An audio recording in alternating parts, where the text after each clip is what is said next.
goals that benefit the wealthiest Americans. The Republican response? To walk out of negotiations and say that they will not accept any deficit reduction package if it includes revenue measures. Mr. President, what is the time situation here?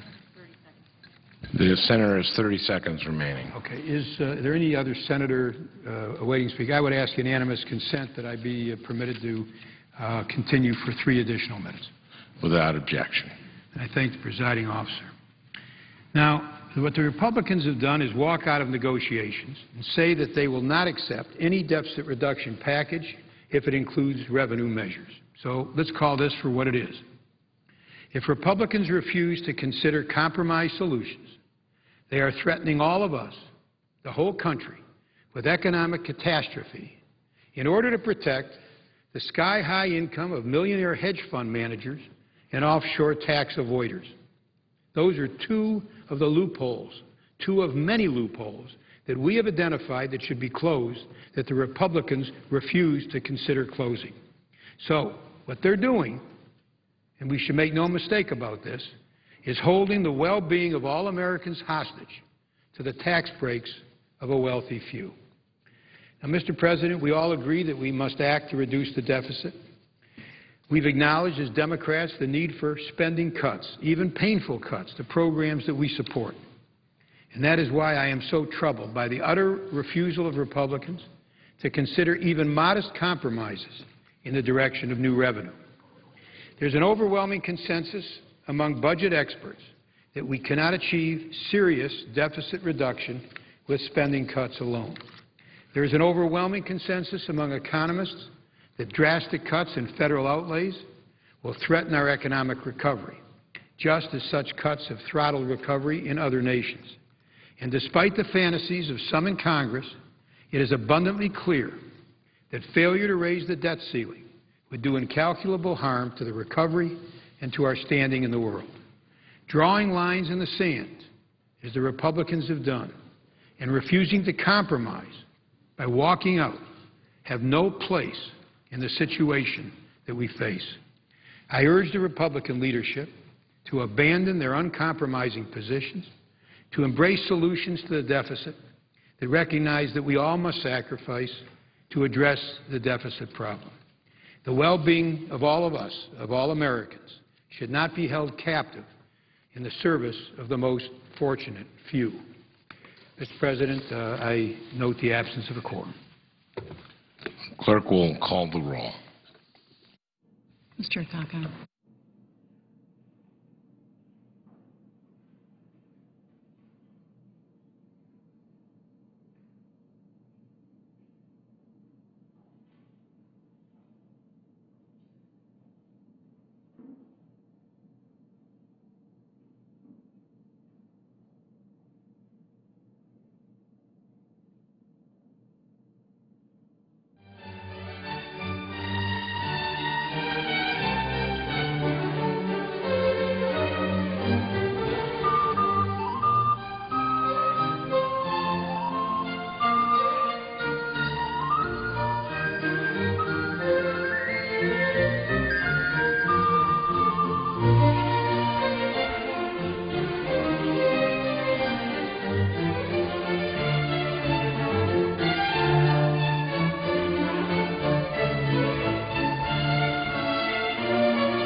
Call be suspended, Without objection. and consent to speak as if in morning business.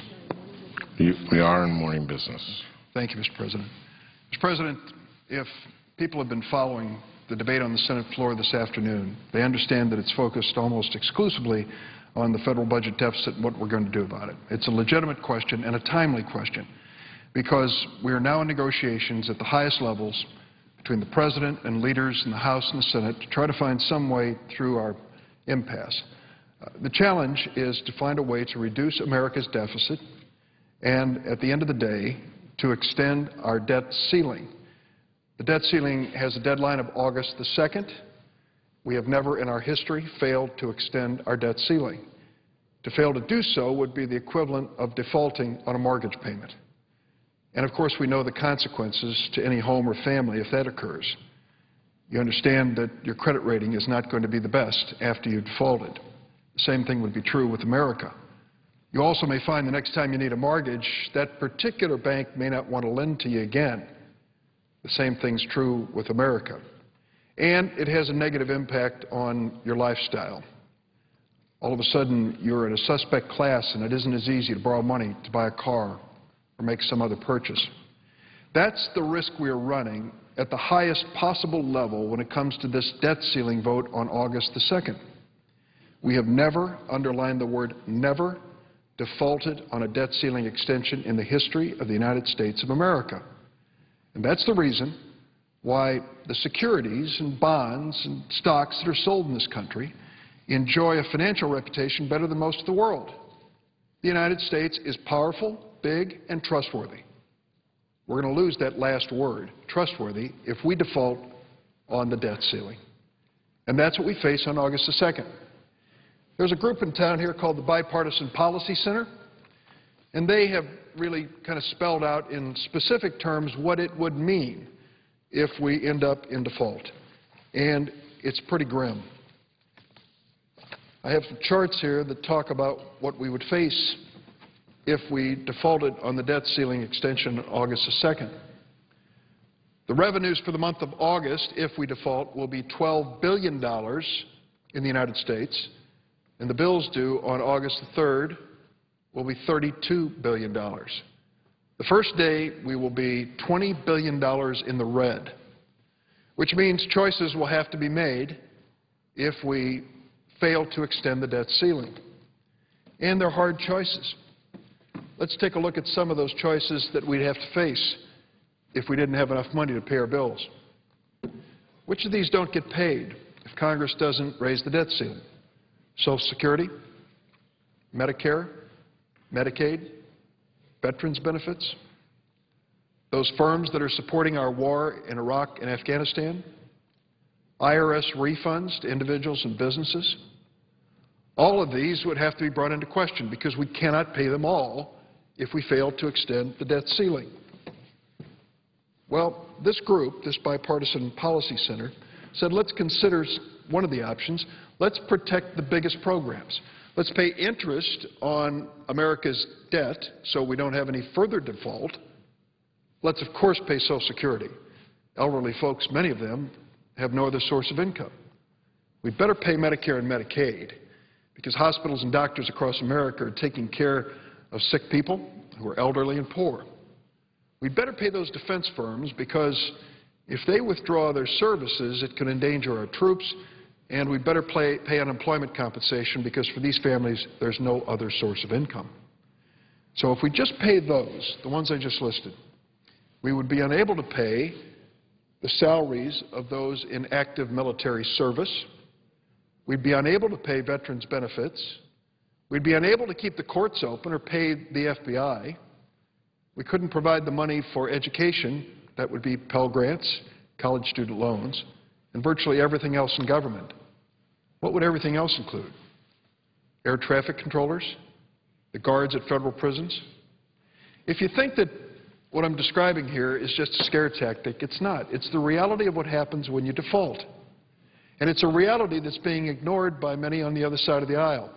In fact, a fringe publication called the Washington Examiner, which is a very conservative Republican publication today, said, don't worry about it.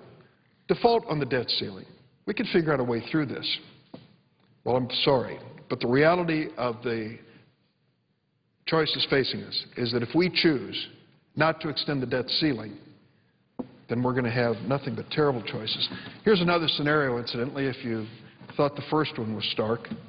Let's assume that we want to protect the most vulnerable in America when in the month of August we have $170 billion in income and $300 billion in bills. So we pay interest on the debt, Social Security, Medicare, Medicaid, veterans, food, like food stamps, housing for people who are poor, unemployment benefits, and education for the kids. Unpaid would be the defense firms again, those men and women serving in our military, even those in combat, the FBI, the courts, and everything else in government. The options are grim and real. I've heard my colleagues on the Republican side come to the floor today, and they are upset. They're upset at a speech given by the President yesterday. Well, the President understands the gravity of the decision that's before us. The President has urged members of Congress to get busy and help to solve the problem. I think he has a right to be upset to some extent and impatient. Mr. President, it was 2 weeks ago that we had a negotiation underway with Vice President Biden. Bipartisan negotiation. Democrats and Republicans from the House and the Senate. It fell apart when Congressman Cantor, Eric Cantor, the House Republican leader, walked out and announced publicly, I'm no longer part of this conversation. I think we have to stop this negotiation, this bipartisan negotiation. I'm handing it over to the Speaker of the House, John Boehner. He can talk to the President. Now, that to me was the height of irresponsibility. If you're given a responsibility to sit in those sessions to try to spare the United States from this terrible outcome, picking up your marbles and going home is not a good option, even if you hand it over to your boss, the Speaker of the House. What it did was to break down those bipartisan negotiations. What we thought might lead to a solution, fallen apart when the House Republican leader walked out. Now the President is trying to pick up the pieces and put it back together and move us toward a solution. And if he was impatient about it yesterday, he has a right to be. One of the very serious problems we face is this. If we want to deal with this deficit in real terms, make a real impact on it, we have got to have more bipartisan cooperation. That's a cliche around here, but it's a fact. I was on the President's Deficit Commission, the Bowles-Simpson Commission. I sat there for almost 10 months, and I listened to everything. I tried to learn as best I could what we're facing. And at the end of the day, I voted for the Commission report. 11 out of 18 of us did, a bipartisan vote. And it was tough, and it wasn't easy. And there were parts of it that I hated as a Democrat. And yet, I knew that if we were going to solve this problem, there was no other way to do it. We had to say, on the Republican side of the aisle, you have to step up with us and find ways to bring revenue to our government. Mr. President, today, we are bringing in 14% of our gross domestic product in federal revenue, federal tax receipts. Gross domestic product is the sum total of our economy, all the production of goods and services. 14% of it comes in federal revenue. 24% goes out in federal payments, spending. That 10% difference equals the annual deficit. Just 10 years ago, we were in balance. When President William Jefferson Clinton left office, the federal budget was balanced, just 10 years ago. At that moment in time, 10 years ago, the national debt, the net national debt of the United States of America, from George Washington through William Jefferson Clinton's 8 years, was $5 trillion. 8 years later, when President George W. Bush left office, the national debt had grown from $5 trillion to $11 trillion, more than doubled in an 8-year period of time. You ask yourself, how could that happen in 8 years, that we would fall so deeply into debt? There are three basic reasons it happened. We fought 2 wars and we didn't pay for them, so the expense of those wars was added directly to our national debt. The President's economic theory was the best way to move the economy was for us to give tax breaks to the wealthiest people in America, and he did it in the midst of a war, something no president had ever done, which went directly added to the debt, and he signed into law programs that weren't paid for, expensive programs. And so we ended up with an $11 trillion debt facing the new president, then President Obama, being sworn in, and a failed economic policy with hundreds of thousands of Americans out of work and losing jobs by the day. That's what the president inherited. Now he's tried to right the ship and move us forward, and it's been hard, and it's been slow, and it's been frustrating. I think he's done his best, and I think he's done a good job at it. First, he put in a stimulus package of about $800 billion, and as the president knows, the presiding officer here knows, 40% of that was tax cuts. Tax cuts to the families across America to help them out of the recession. Another 25% of it went to building roads and bridges and highways and high-speed rail infrastructure that will serve America for generations. And the remainder of that went into helping state and local governments get through difficult times. We sent extra money to states because we knew a lot of people were out of work. They'd need unemployment checks. They'd need help to pay their hospital bills.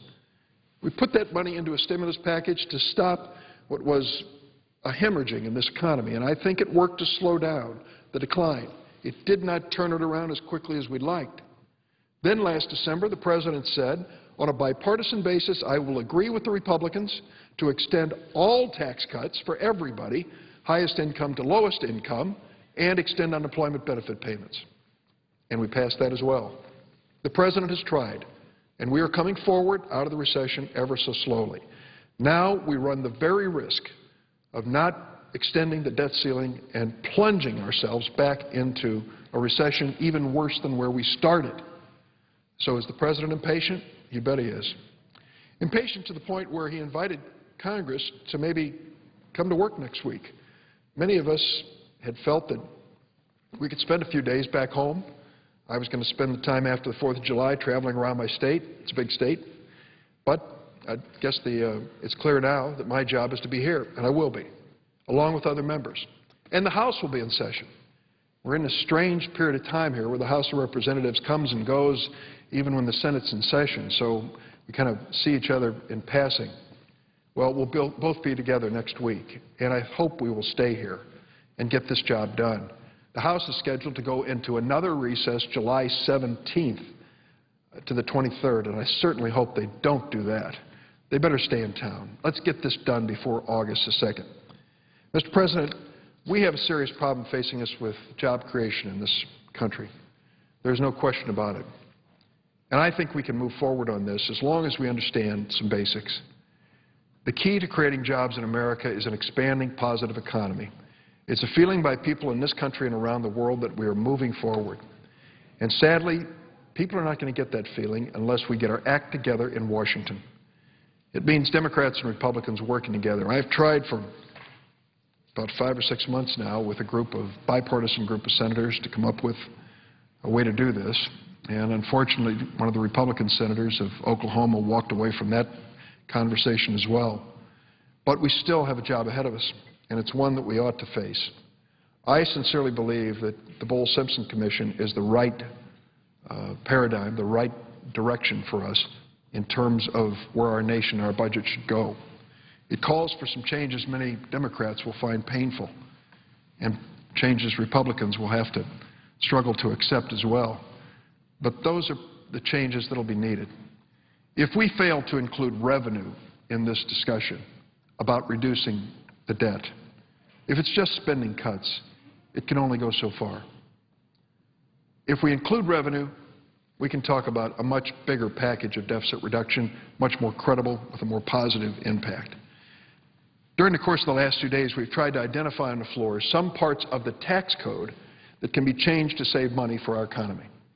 Each year, our tax code, that body of laws relating to taxes in America, provides deductions and credits and exclusions and special treatment that spares individuals and companies from paying $1.1 trillion in taxes each year.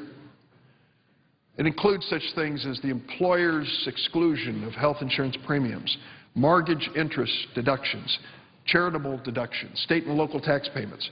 All of these things and many others are included in that tax code. It is rare that we open that tax code and ask the question, is this needed? In the last few days, we've come to the floor and talked about tax subsidies and tax breaks that aren't needed. that frankly have to be sacrificed in order to get this economy back on its feet. We talked about one that is incredible. In the first quarter of this year, ExxonMobil declared profits of $10 billion, one of the most profitable quarters in the history of American business, and we as taxpayers continue to subsidize ExxonMobil. Why?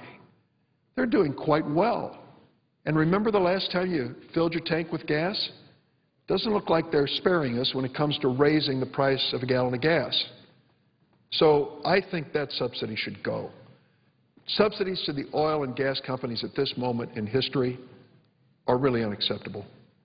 We have a thriving, profitable industry that does not need a federal tax crunch. Take a look at some of the other ones we've talked about as well.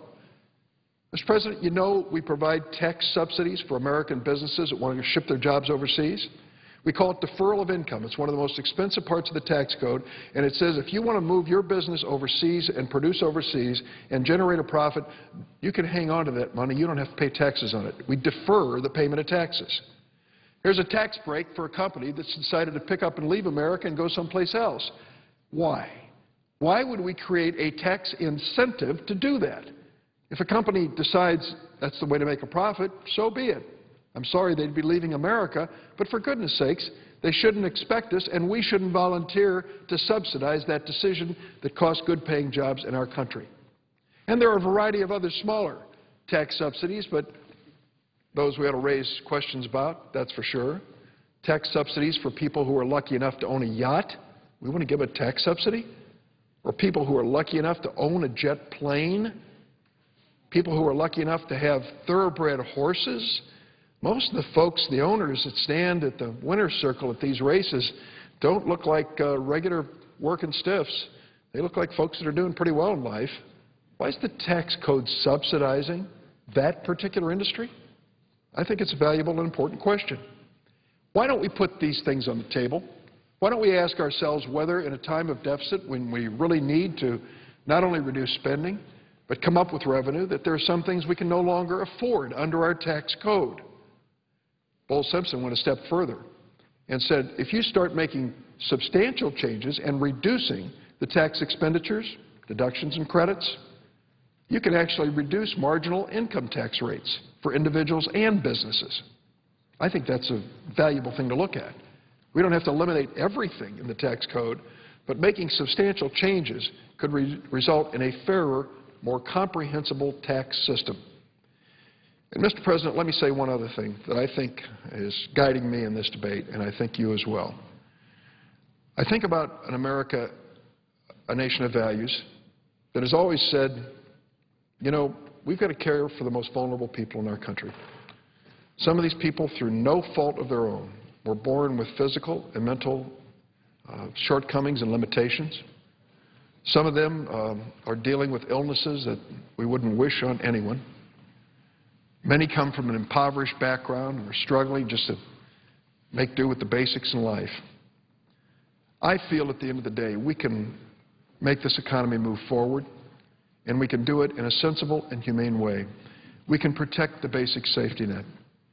One of the elements in that safety net is Medicaid. Yesterday I had a meeting with some people I respect very much. They represented the heads of children's hospitals from all over the United States, even from your state, who came in to see me. My family has relied on those children's hospitals in Washington, D.C. and in Chicago and other places, and thank goodness they're there. I don't know of more caring, competent professionals in America. And more than most hospitals, children's hospitals bring in patients on Medicaid. These are patients that aren't from families that are wealthy. They aren't from families that have health insurance policies, private health insurance policies. No, by and large, they are families, the poorest families.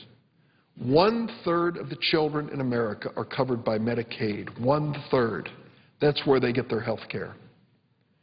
And if we talk about cutting back on Medicaid, this program for low-income and disabled people, those children will be unfortunate victims in that budget discussion. Also, a large part of Medicaid goes for elderly people who have spent their life savings and are living their last years in nursing homes and convalescent centers. Medicaid pays that. Cutbacks in Medicaid run the real risk of pushing those people out of quality care into lower quality care or the streets. Is that what America is all about? Would we preserve a tax break for a person who owns thoroughbred horses and then say, but unfortunately, that elderly lady has to leave the nursing home she's been in? Would we preserve a tax break for someone who owns a yacht and say, unfortunately, we won't be able to cover the cost of a needed surgery for a poor child at a children's hospital in Chicago? If that sounds like an exaggeration, it's not. That's what this debate comes to. Whether or not we want to defend tax breaks for the well-off people in America at the expense of the most vulnerable. We're better than that. And most well-off people that I know, and I have friends who are doing very well in life, would not be afraid to pay a little bit more in taxes to make sure America continues to move forward. They feel blessed to be part of this country and blessed to be successful in this country. And they don't resent the suggestion that they need to pay a little more when times are difficult. They're certainly prepared to sacrifice. But some come to the floor here and think it is an outrage to ask oil companies not to take a subsidy in their most profitable year. They think it's an outrage to ask the wealthiest people in America to give up a tax break on a jet that they happen to own and use for personal purposes or business purposes. I don't think that's what America's about, and I don't think that's what we should be about. Let's come together in a bipartisan fashion, make the spending cuts which need to be made, both on the defense side and the non-defense side. Then deal with revenue sources, either making certain that those in the highest income categories are paying their fair share of taxes or at least don't receive the current tax subsidies that are going their way. And let's deal with the reality of this budget deficit. Time's a wasting. If we wait until August 1st to get this done, it may be too late. At some point, if we're not careful, 30 bond dealers somewhere in the United States or some other country may start this ball rolling before we do. And if they do, questioning the credit reputation of the United States of America, interest rates will start moving up and we won't be able to move fast enough to stop it. That's why the President was impatient yesterday. That's why we should be in session this next week. And that's why we need to roll up our sleeves and stop walking out of meetings on budget negotiations and stay in the room until we get the job done. Mr. President, I yield the floor and suggest the absence of quorum. Clerk, call the roll. Mr. Akaka.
Elizabeth.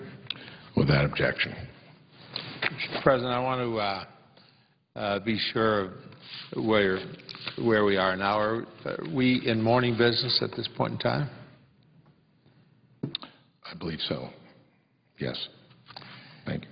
Mr. President, I ask that only so I have some recognition of what the time availability is. I don't plan to take too long. But, Mr. President, there are 10-minute grants. Thank you, Mr. President. I wonder what the American public thinks about when they see empty chamber, hear mutterings about class warfare. And what puzzles me is which class is making war against which class, and where are the casualties? Well, as we look around, I ask the question, are we picking on the poor rich folk, on those with wealth, abundant wealth, those who earn over $1 million a year, those fortunate enough to have been able to bring their talent, their knowledge, their ability to the world's most important stage? Are they immune from taking a bit part on the stage of human concerns once in a while because they're being asked to make an extra contribution to the well-being of our country? I don't think so. Mr. President, I'm one of those fortunate, lucky enough to have had a chance to succeed because of a government action. And few of us, certainly not me, who served in the military, achieved the status of a hero like our friend Dan Inouye, who sacrificed so greatly for his country that he has the highest medal awarded for bravery that America can give. But because I did my duty, I was serious about it, and I served overseas. I was rewarded with the GI Bill paying my college education and even giving me a little stipend with that. Turned my life around. It enabled me to be one of three founders of a company called ADP, a company today employing 45,000 people. 45,000 people. Our parents were poor. We worried about meals on the table. We couldn't afford the right kind of clothing. We couldn't afford a bicycle that my mother bought me at a birthday. My father argued whether it had to be taken back because it was $1 a week and we couldn't afford it. 45,000 people, Mr. President, one of America's most successful companies, one of the longest record of any company, and I don't want to dwell on this, one of the companies with the longest growth record in profits, 10% each and every year for 42 years in a row. 42 years in a row. Kid from the back of the candy store. And so I look at our country and I look at what it is that we're trying to do, and it's hard to figure out. What happened? Why are we looking at these drastic cuts in program that can help people? Why are we not engaged in ways to help people, to continue to provide help and assistance to help them get along in life and to be prepared to take over the main reins of leadership in the future? Are friends on the Republican side willing to end Medicare as we know it, decimating one of the most successful programs in the history of our country? They are willing to unravel the very fabric of our nation and critical services that help families struggling to give their kids a decent education, good health, a future, a job opportunity. What is it that they want to take away with these cuts, Mr. President? I can tell you, as a businessman for a long time, 30 years before I got here, and I'm accustomed to looking at balance sheets and financial statements, and one doesn't have to be an accountant or an executive to understand that on a financial statement you have two parts, two significant parts. One is expenses, costs. The other, Mr. President, are revenues. Revenues. That's the income that you have to get in order to be able to afford to pay the expenses. Now, if all you want to do is just cut expenses, then you're cutting in the sinew and the flesh, and there isn't much left. Instead of saying, okay, here's what ought to happen. Those who are the wealthiest, and living with wealth is a pleasure, but that doesn't mean that you don't have an obligation to the country and to have to do something a little different. And making the wealthier the most privileged, more privileged than they've been. That's true. When you look at the big oil companies, pocketing $4 billion a year in tax break each and every year. There are no wages, no earnings that are unconscionable. But when you look at this, and Mr. President, I think about a period of time, and I reflect unfortunately, the age, my experience, and when I was growing up, and I look at a time during the war and World War II, and we had a program called the Excess Profits Tax.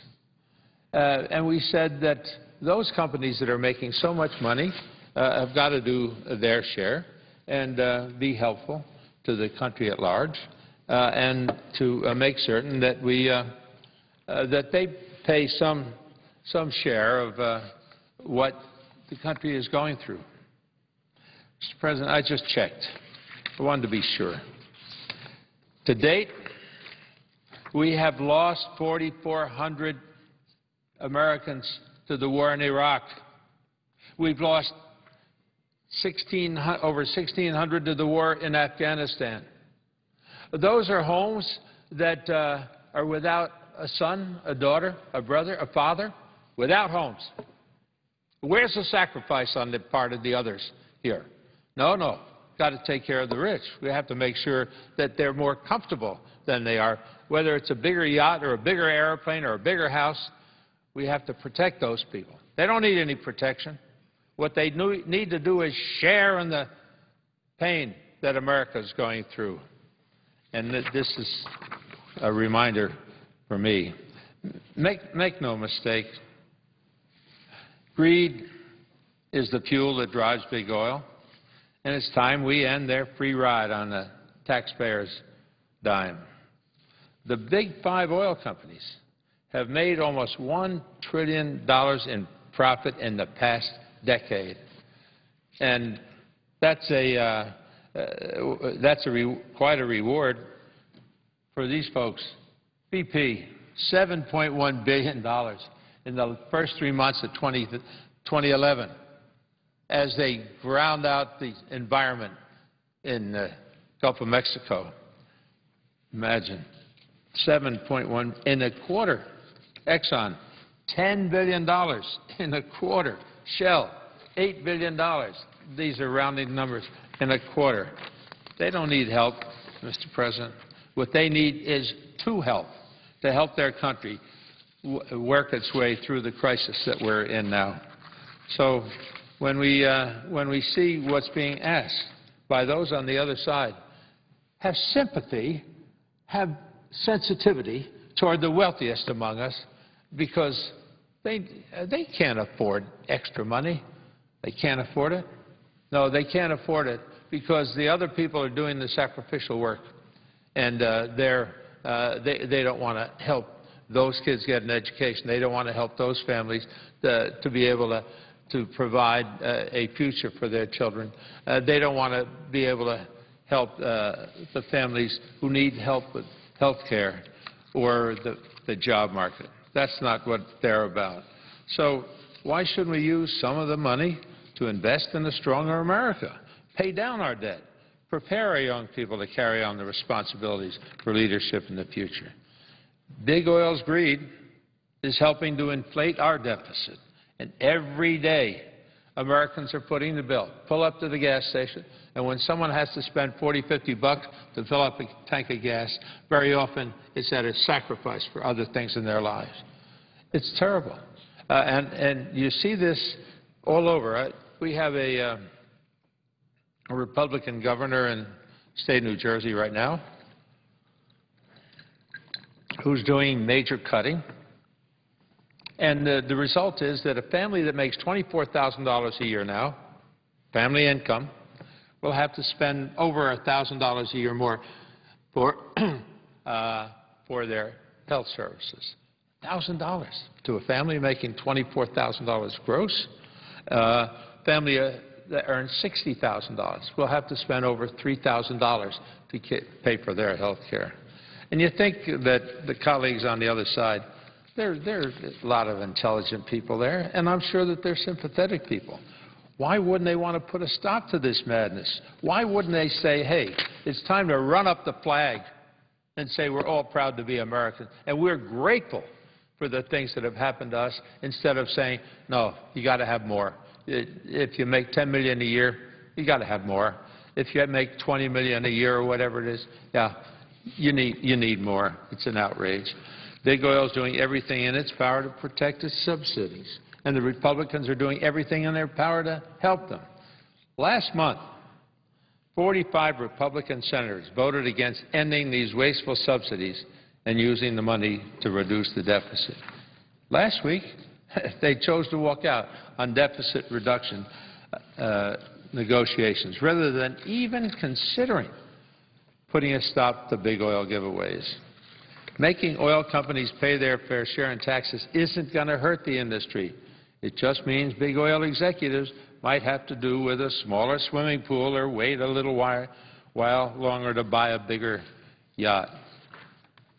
Mr. President, it's clearly offensive, and they're not helping. They're not helping lift the spirit in America. People are discouraged. They're worried about losing their homes.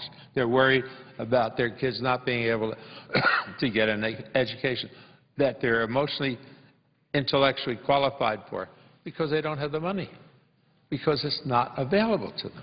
And so when we look at what's happened here, now, got to be fair, Mr. President.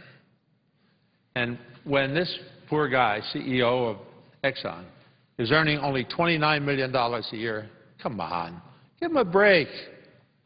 He has to have a chance to preserve more of that income. Why should he pay to help this country weather the storm, weather the wars, weather the recession? ConocoPhillips, he's not doing as good as the first guy. He only made $18 million in 2010. And the third one, at Chevron, the CEO, he got paid $16 million. $16 million. And you know how the money gets to him? Through nickels, dimes, quarters, and dollars at the gasoline pump. That's how the money gets there. That's how this, how else can this be afforded? By those who pull up to the gas station and say, God, I got to buy 10 gallons of gas. Well, 10 gallons of gas around here I think is about $45. It's a lot of money. So instead of being fiscally responsible by ending the big oil's big windfall, Republicans have another idea.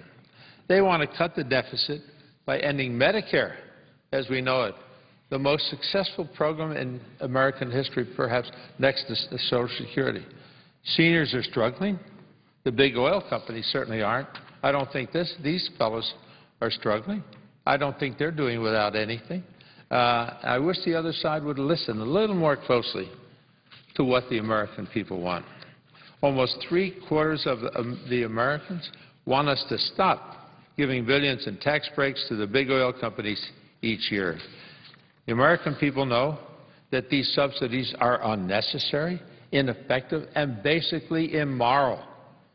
We should take the $4 billion we give away to big oil each year and use that money to pay down our deficit. That's a good idea. And if we can do that, then it starts to make things a lot easier to continue to provide the services that are critical, essential to the average family. We can't restore fiscal sanity here until we start paying more attention to the revenue column in our ledger. As I said before, I was a CEO for many years, 30 years before I got here. And I know you can't run a company or a country without a good, strong revenue flow. So I call on my colleagues, please, listen to what your country needs. See what you can do to make the country stronger. Because if our middle class, our modest income class, starts to fail along the way, we will not be able to conduct business as usual. So it's for your own protection. Get with it. Make sure that you understand that you can't just get more of what's coming out, that you got to give something back to this great country of ours. So I call on my colleagues. Get big oil off the federal welfare rolls. Let's invest in our country's future and not further have larger windfalls for oil industry lobbyists and lawyers. We've got to make sure our children, our grandchildren inherit a country that's fiscally sound, morally responsible, able to provide health care, able to provide an education, able to guarantee that a child can prepare to be a leader in the future, to make sure that everybody sees a chance for themselves to succeed, to not be dependent on government programs, but at least be able to have those programs to get them started in life. Mr. President, with that, I yield the floor, and I note the absence of a quorum. The clerk will call the roll. Mr. Akaka.